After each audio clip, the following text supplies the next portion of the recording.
hidup kami. Banyak rencana-rencana iblis setan jahat Tuhan untuk menghancurkan dan jatuhkan kami. Tapi Allah berdiri membela setiap perkara kami. Terima kasih Tuhan. Kau menyatakan segala kuasa Allah bagi kami. Terima kasih terkhusus untuk saat kami mendengar firman Tuhan. Biarlah Tuhan memakai hamba menjadi saluran berkat bagi kami. Berkati dalam kuat kuasa Tuhan. Bukan hati kami yang mendengar, agar kami sungguh-sungguh melakukan firman Tuhan. Dalam nama Yesus urapi hamba. Terima kasih Tuhan. Amin. Shalom semuanya. Shalom. Sekali lagi shalom. Shalom. Nggak terasa satu minggu telah berlalu. Hari Senin, Selasa, Rabu, Kamis, sampai akhirnya hari ini hari Sabtu. Nah, pada hari-hari sebelumnya mahasiswa baru telah melewati masa opram yang sangat begitu mungkin menyakitkan, atau juga mungkin ada yang kesal, ada yang marah sama penitia, tapi akhirnya kalian juga bisa berhasil melewatinya. Nah, pada hari ini kita kembali lagi bertemu bersama-sama, berkumpul, namun bukan dengan nama seorang maba lagi, melainkan kita sudah sama-sama menjadi mahasiswa. Nah, tidak perlu berlama-lama lagi. Hari ini saya akan membahas sebuah firman Tuhan, dan saya memberikan sebuah tema pada firman Tuhan pada kali ini, yaitu penggemar atau pengikut. Nah, beberapa bulan terakhir ini, 3 bulan atau bulan yang lalu, Indonesia ini sempat viral karena ada beberapa konser yang dilakukan di Indonesia.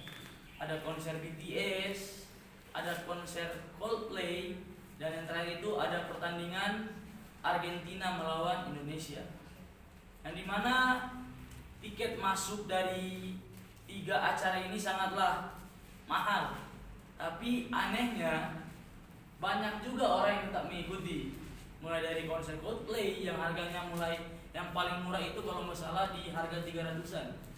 Itu harga yang paling murah, 300.000 lebih lah. Tapi tetap masih banyak yang nonton. Begitu juga dengan konser BTS, yang dimana ini pasti cewek-cewek tahu BTS. Siapa coba yang nggak tahu BTS? Apalagi Rizka, ya kan? Hana, ada Hana, Rizka, Hana, dan lain-lain. Mungkin ada teman-temannya yang pasti sangat tahu siapa BTS, personil anggota BTS masing-masing. Dan tiketnya juga sama harganya. Yang paling murah itu sekitar 400-an. Nah, tapi penontonnya juga tidak itulah. Mereka tidak memikirkan seberapa besar uang yang mereka keluarkan, yang penting mereka bisa nonton konser. Padahal sambil tempat konser tersebut pun mereka dapat tempat duduk yang bukan di depan, tapi di belakang. Jadi kelihatannya cuma kecil seperti semut. Si Jungkook, siapa orang itu kelihatannya cuma kecil, tapi mereka rela mengeluarkan uang sebanyak itu. Saya pikir mereka kok bisa seperti itu. Nah, saya pikir-pikir lagi, ternyata itulah yang namanya penggemar berat, ya kan? Yang Argentina juga sama halnya. Seperti itu, mereka dari berbagai pelosok negara, berbagai pelosok provinsi, ada dari Papua datang dari ujung sana, cuma datang ke Jakarta buat nonton Argentina. Itulah yang namanya penggemar berat. Nah, pada saat ini kita mau belajar bagaimana firman Tuhan pada kali ini, yaitu penggemar atau pengikut. Next set. Sebelum kita lanjut ke dalam firman Tuhan, saya akan memberikan sedikit penjelasan tentang penggemar dan pengikut. Nah, yang pertama penggemar. Penggemar ini kata dasarnya itu adalah gemar. Menurut Kamus Besar Bahasa Indonesia, gemar ini artinya sangat suka akan sesuatu atau menyukai, sangat menyukai. Nah, jadi dapat jika ditambahkan awalan peng, jadi akhirnya itu adalah nama orang yang melakukan hal tersebut. Orang yang menyukai akan sesuatu. Nah, itu artinya penggemar, orang yang menyukai akan sesuatu. Lalu yang kedua yaitu pengikut. Kata pengikut ini berasal dari kata dasar ikut, sama halnya yang ditambahkan awalan peng. Nah, kata ikut ini artinya menyertai orang bepergian, bekerja dan sebagainya, atau melakukan yang orang lain lakukan. Nah, itu sedikit perbedaan dari penggemar dan pengikut. Kalau penggemar itu mereka suka akan satu hal sehingga mereka melakukan segala sesuatu untuk apa yang mereka sukai. Tapi kalau pengikut, dia mengikuti orang lain lakukan. Contohnya seperti karyawan, kalau pemimpinnya disuruh ini pasti dia ikut, walaupun itu baik atau tidak baik, dia dituntut untuk mengikuti hal itu. Begitu juga dengan ketika dia ikut orang naik gunung, dia melewati apapun itu, rintangan apapun itu, dia tidak bisa menolaknya karena dia sudah berkomitmen untuk ikut. Jadi apapun yang dilalui, apapun yang dia hadapi, dia harus tetap mengikuti itu. Beda dengan penggemar. Kalau penggemar ini dia bisa saja berubah. Mungkin hari ini Rizka suka BTS, nanti ada grup band baru lagi atau EXO. Mungkin dulu EXO duluan kan, awalnya EXO duluan, bisa ada BTS. Mungkin EXO dulu orang suka EXO, sekarang BTS. Nah, seperti itulah penggemar. Penggemar itu menyukai hal yang mereka sukai, tapi ketika hal itu tidak disukai lagi, mereka bisa berubah pikiran. Beda dengan si pengikut ini. Kalau pengikut ini, apapun yang dihadapi, apapun yang dilewati, dia harus mengikuti yang apa di depannya. Nah, untuk itu, mari kita membaca firman Tuhan yang terdapat di dalam Lukas 9 ayat 57 sampai ayat yang ke-62.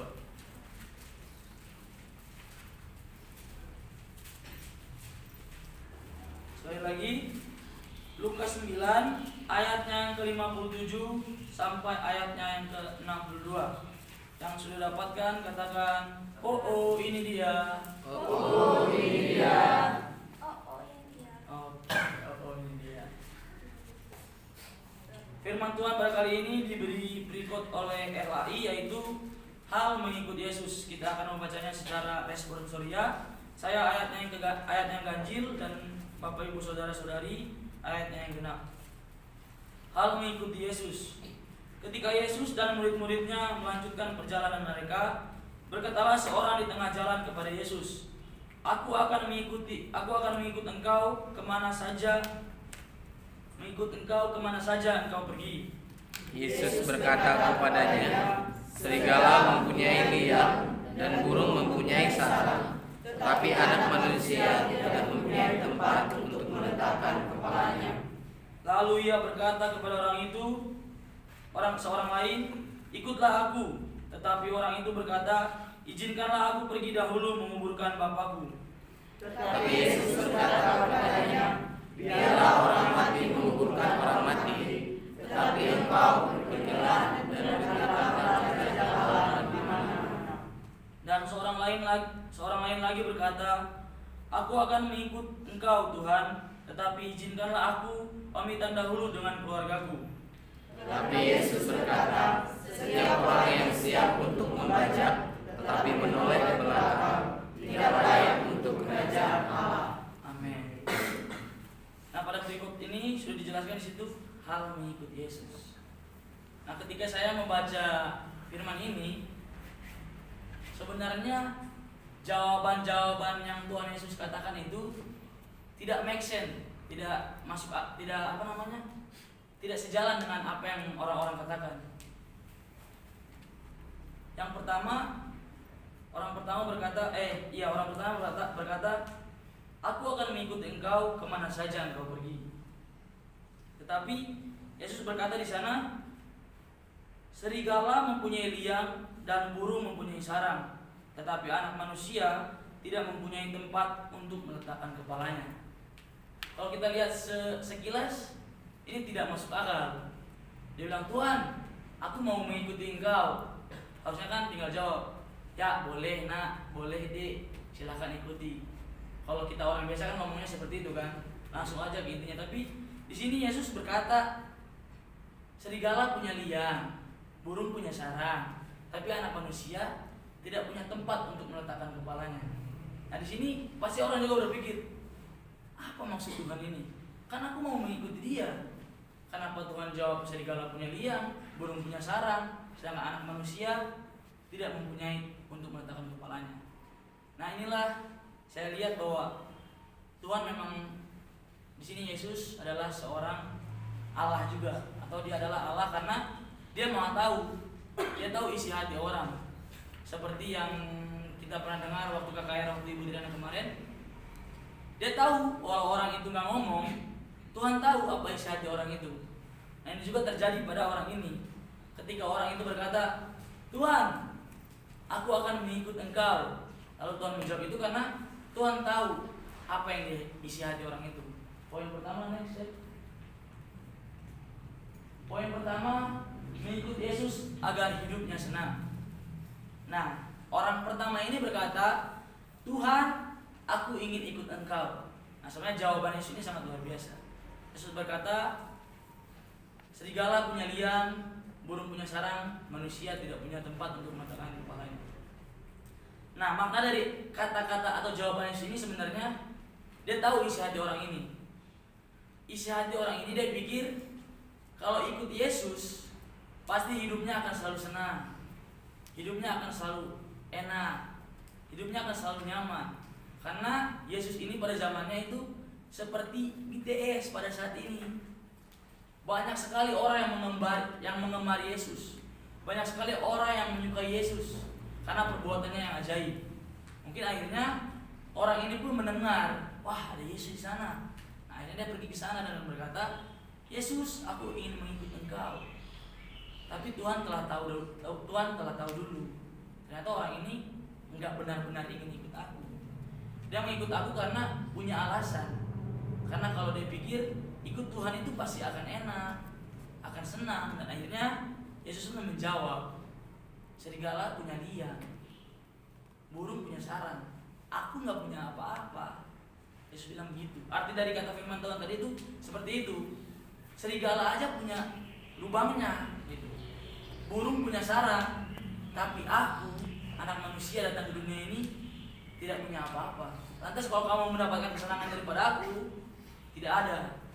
Itulah arti dari kata, maksudnya serigala punya liang, burung punya sarang, tapi manusia tidak punya tempat untuk meletakkan kepalanya. Itu Tuhan mau menunjukkan bahwa dia adalah pribadi yang tidak memiliki apa-apa.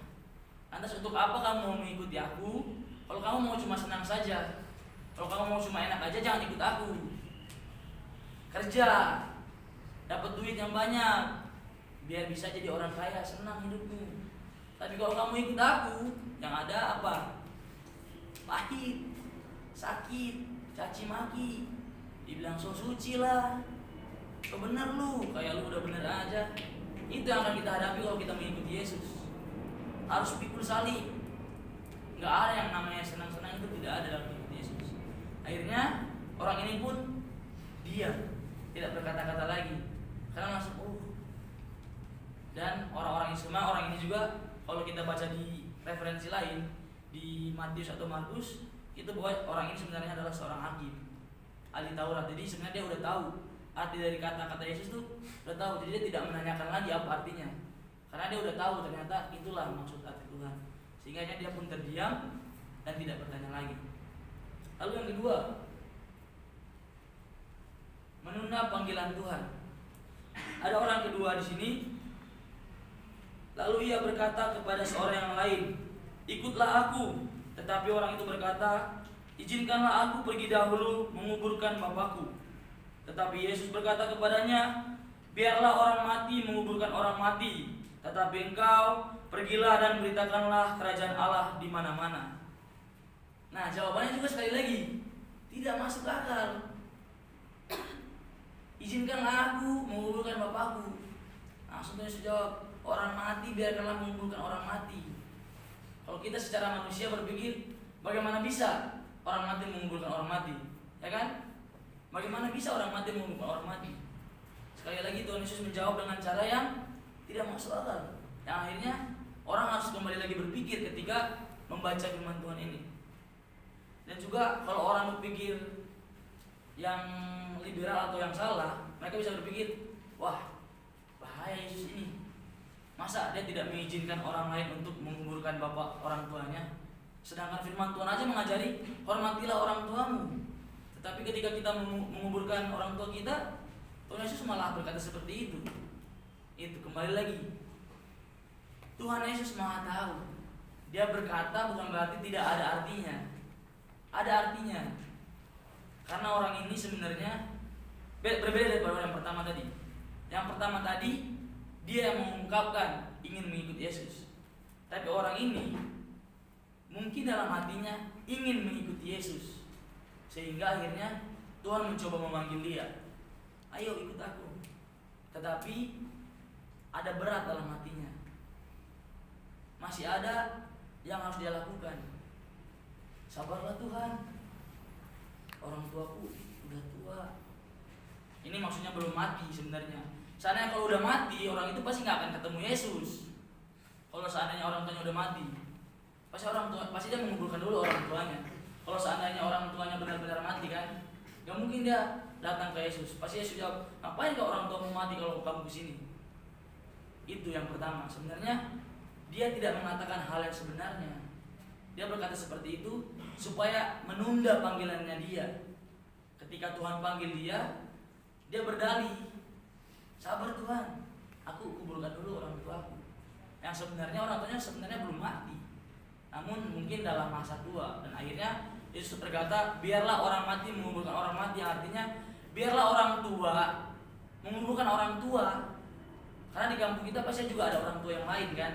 Biarlah mereka itu saling memuatkan, biarlah mereka itu saling memuatkan dalam masa tua mereka. Biarlah kita orang-orang yang sudah dipanggil Tuhan fokus kepada panggilan Tuhan.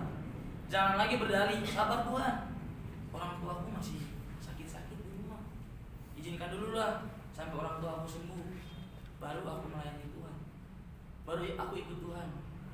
Sabar dulu Tuhan, aku kerja dulu lah setahun, baru aku masuk sekolah teologi, karena aku harus cari uang dulu. Ada kalanya kita seperti itu.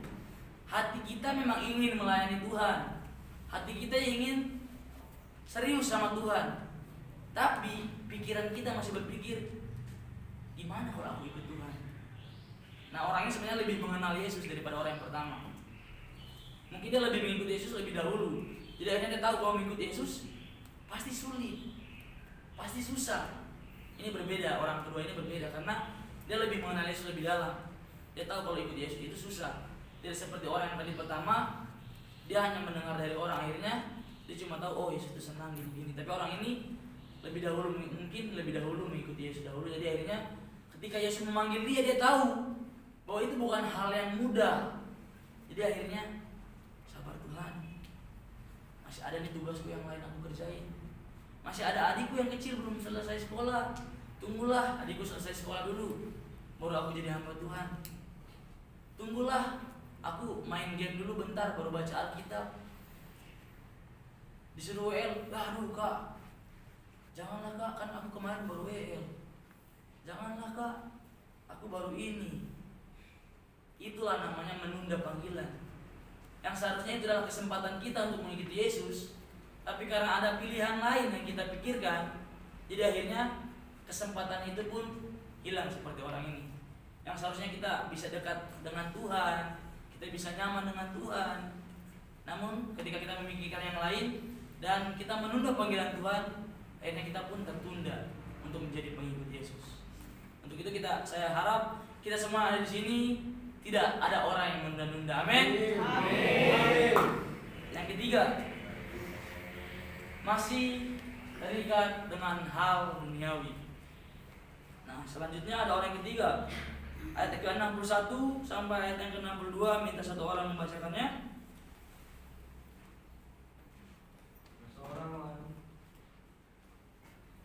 Seorang lain lagi berkata, aku akan mengikut engkau, Tuhan, tetapi izinkanlah aku pamitan dahulu dengan keluargaku.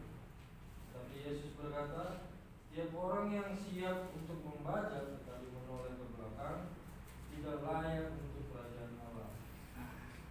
Orang yang ketiga ini dia rangkuman dari dua orang yang tadi.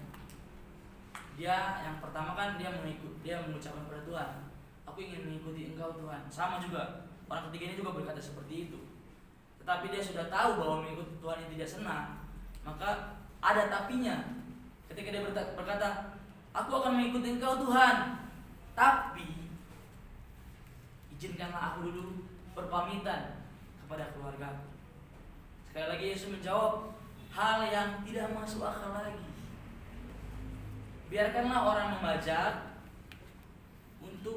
setiap orang yang siap untuk membajak tetapi menoleh ke belakang tidak layak untuk kerajaan Allah. Tidak make sense. Kalau kita lihat dari jawabannya lagi, dia berkata, izinkanlah aku dulu berpamitan kepada orang tuaku. Dan Yesus jawab, orang yang siap membajak tidak melihat ke belakang. Tuhan malah bilang begitu, apa? Apakah dia membajak, dia mau berpamitan, orang ini membajak? Tentu saya tidak. Tuhan tahu isi hatinya dia. Dia pulang ke rumah bukan mau berpamitan, tapi dia masih terikat dengan keluarganya dia. Kalau dia bilang berpamitan, sebenarnya dia udah berpamitan dari awal. Soalnya kepada istrinya, aku mau pergi dulu ya, aku mau dengarkan firman Tuhan sama Yesus. Sebenarnya dia udah lakukan itu sebenarnya. Kalau kita telah lebih baik lagi, pasti setiap orang pergi pasti berpamitan. Kenapa harus dia berpamitan lagi?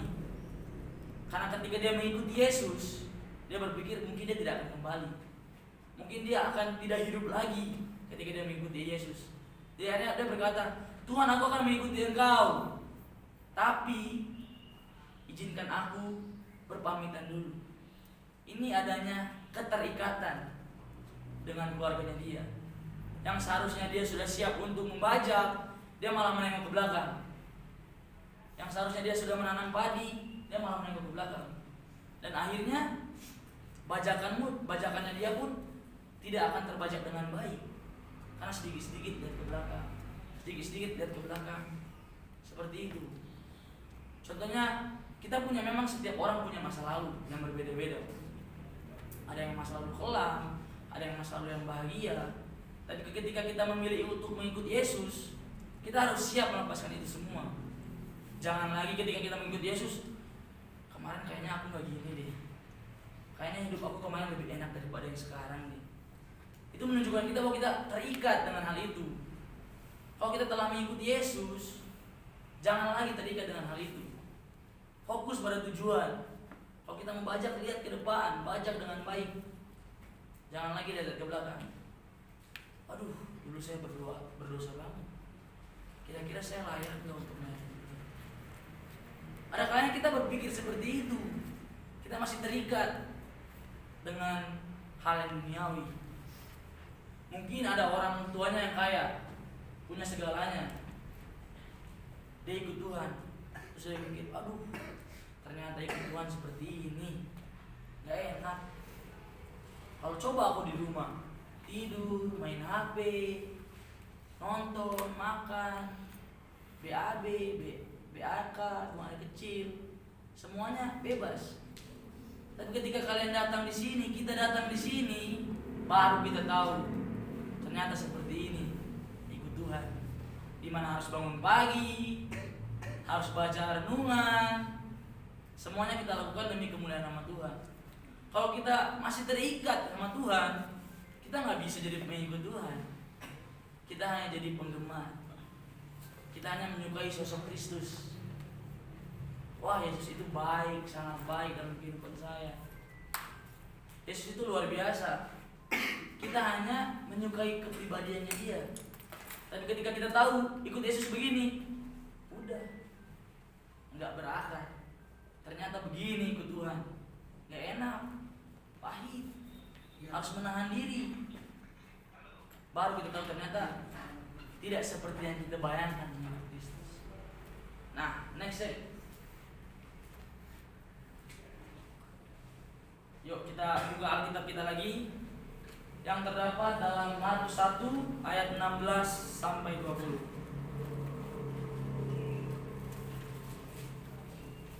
Markus 1 ayat 16 sampai 20. Kita baca secara bergantian. Yang pria ayat yang ke-16, yang wanita ayat yang ke-17. Setelah saya membacakan perikop, kita akan membaca secara bergantian. Yesus memanggil murid-murid yang pertama, pria. Ketika Yesus sedang berjalan menuju danau Galilea, Ia melihat Simon dan Andreas, saudara Simon. Mereka sedang menebarkan jala di danau, sebab mereka penjala ikan. Yesus berkata kepada mereka, "Mari ikutlah aku, dan kamu akan kujadikan penjala Lalu mereka pun segera meninggalkan jalannya dan mengikuti dia.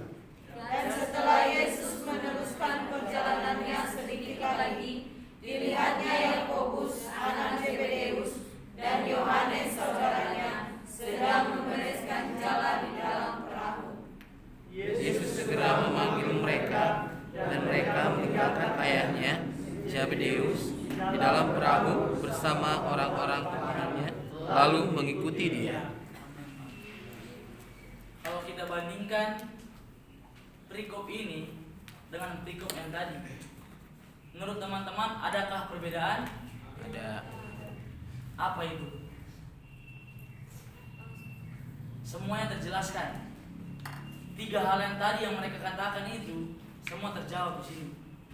Ketika Yesus memanggil murid-muridnya, semuanya terjawab. Next.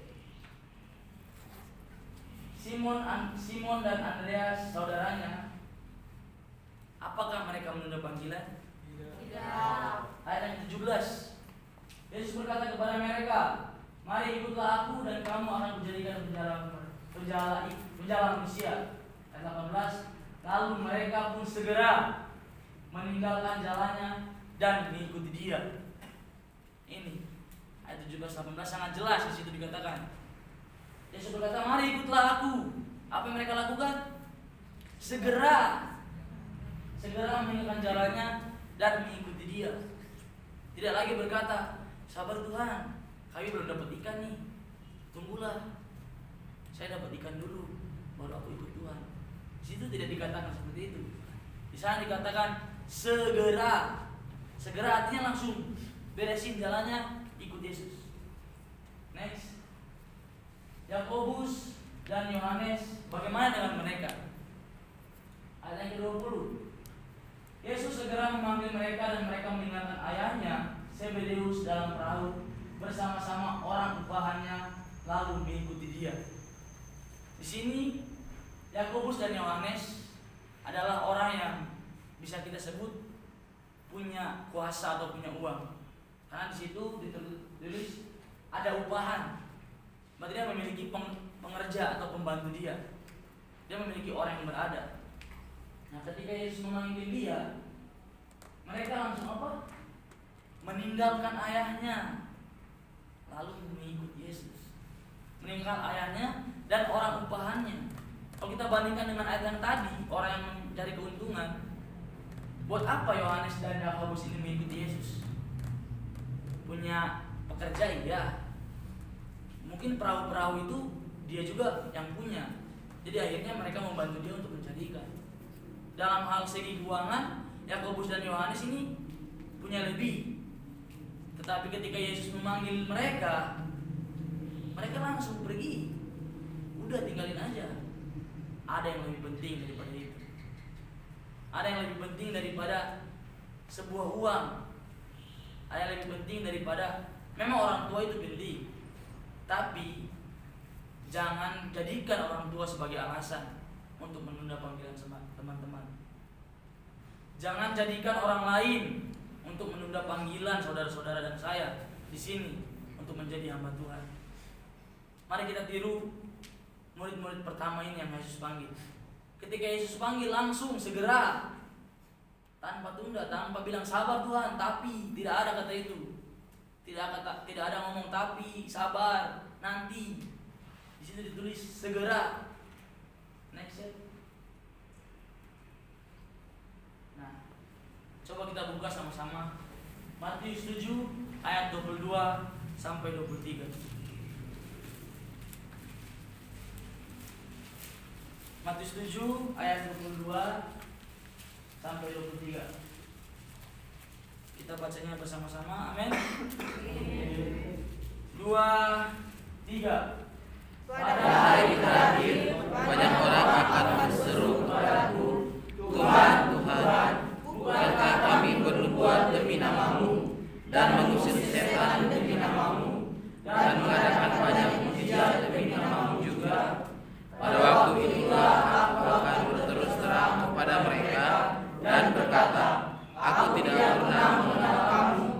Nyala daripadaku, kamu sekalian pembuat kejahatan. Wah, firman Tuhan ini, saya berkhotbah di depan seperti ini, menyampaikan semua kebenaran. Tapi ketika nanti Tuhan datang, akankah Tuhan berkata seperti ini kepada saya? Ini yang saya paling takutkan dalam hidup saya. Jangan sampai amit-amit kita udah bilang, Tuhan, aku sudah bernubuat tentang namamu, aku telah melakukan mujizat demi namamu, tapi apakah hati kita untuk Tuhan? Apakah benar yang kita lakukan semua ini untuk Tuhan? Ataukah demi nama kita? Atau demi menjatuhkan orang lain? Demi jabatan yang akhirnya kita menjemput nama Tuhan? Demi Tuhan, saya tidak begitu, Dia yang begitu. Jangan sampai kita seperti itu di akhir zaman nanti. Ketika Tuhan datang, kita tidak diangkat lalu kita berkata, Tuhan, aku telah berdoa, aku telah baca firman Tuhan. Lalu Tuhan berkata, "Nya kamu, aku tidak mengenal kamu, hai orang yang berbuat jahat." Memang berbuat jahat tidak terlepas dari hidup kita. Tapi janganlah bangga berbuat jahat. Jangan sekali-kali kita, bukan kamu, saya juga sering berbuat jahat. Bahkan bukan sering, selalu, bahkan setiap hari itu pasti ada kejahatan dalam hidup kita. Makanya saya selalu berpikir, kok Tuhan baik banget dalam hidup saya. Sudah banyak kejahatan yang saya lakukan, tapi Tuhan masih beri kesempatan. Tuhan masih beri kesempatan saya untuk menjadi ketua SEMA. Saya masih diberi kesempatan untuk dipercaya sama teman-teman. Saya berpikir, emang saya sebaik itu?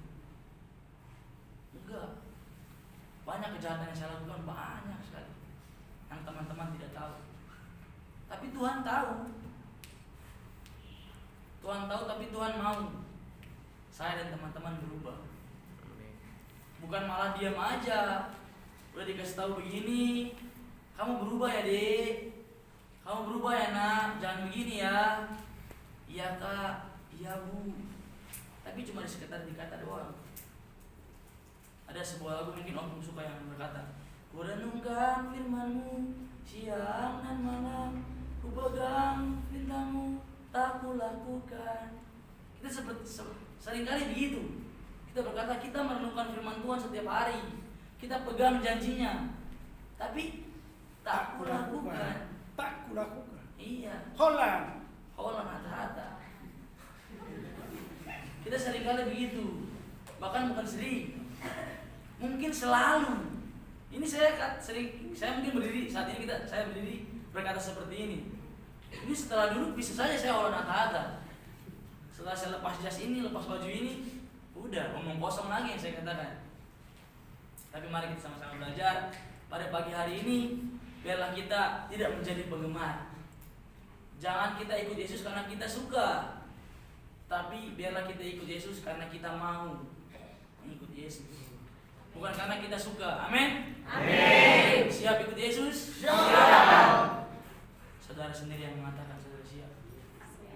Apapun saudara lakukan, lakukanlah untuk Yesus dan bukan untuk saudara. Amin. Amin. Next, kesimpulannya. Sebagai pengikut Kristus, marilah kita, itu salah ketik lagi. Sebagai pengikut Kristus, marilah kita mempertanggungjawabkan kewajiban kita, yaitu melakukan perintahnya. Kita dapat melakukan hal-hal yang sederhana seperti bertanggung jawab atas apa yang kita katakan dan kita lakukan, dan hindarilah kolan hata-hata. Itu sebenarnya kita tidak melakukan firman Tuhan tuh tidak perlu yang sulit dulu, kecil aja. Kayak kemarin saya ajarin sama si Pora sama Hana, dengan senyum aja itu sebenarnya udah menyampaikan firman Tuhan. Dimanapun kita berada, kita membawa sukacita, di situ aja udah merasa, wah orang ini hamba Tuhan, orang ini baik. Sebenarnya itu adalah menyampaikan firman Tuhan. Kita tidak perlu berkhotbah, tidak perlu WL biar orang bilang dia hamba Tuhan, tidak perlu. Kita cukup senyum, dimanapun berada kita berbuat baik, sabar, yang cepat emosi, rendahin emosinya. Dengan begitu sebenarnya itu sudah melakukan firman Tuhan. Tidak perlu kita menjadi WL yang luar biasa baru orang bilang hamba Tuhan. Tidak omdo aja kuncinya. Itu sudah melakukan firman Tuhan. Tidak banyak omong doang, saya melakukan ini, saya melakukan ini, tapi nggak ada yang dilakukan. Lebih baik jangan bilang saya akan melakukan ini, tapi saya akan berusaha melakukan yang terbaik. Lebih baik berkata seperti itu daripada saya pasti bisa melakukan ini. Lebih baik berkata saya akan berusaha yang terbaik daripada kita berkata saya pasti bisa melakukan ini. Dengan tidak omdo aja itu sudah salah satu melakukan firman Tuhan. Untuk itu, untuk saudara dan saya, mari kita tetap semangat untuk menjadi pengikut Yesus dan bukan cuma penggemar. Kalau cuma penggemar udahlah pulang. Buat apa di sini? Capek-capek hidup kalian di sini berasrama. Pulang aja lebih baik di rumah kalau cuma jadi penggemar. Tapi saya percaya kita semua di sini pengikut Tuhan. Amin. Amin. Demikian firman Tuhan. Minta Pak Yanus berdoa untuk Kita berdoa. Terima kasih Tuhan buat kebanyakan firman yang sudah kami dengarkan. Bila firman-Mu Tuhan boleh tertanam dalam hati kami, bertumbuh dan berbuah sehingga kami menjadi pelaku-pelaku firman Tuhan. Nama Tuhan dipuji dipermuliakan lewat kehidupan kami. Urapi berkati hamba-Mu yang sudah membawakan kebenaran firman-Mu. Firman-Mu sudah selesai disampaikan, tapi Roh Kudus senantiasa menolong dan memampukan kami untuk melakukan kehendak-Mu. Dalam nama Yesus kami berdoa. Amin. Amin. Shalom. Shalom.